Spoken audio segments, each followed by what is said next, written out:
విడు మొరటోడు అని వాళ్ళు వీళ్ళు ఎన్నెన్ని అన్న పసి పిల్లవాడు నవ్వాడు.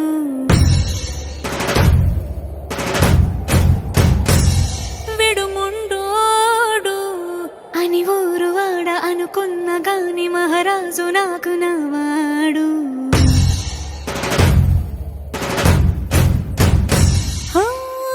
మాట పెడు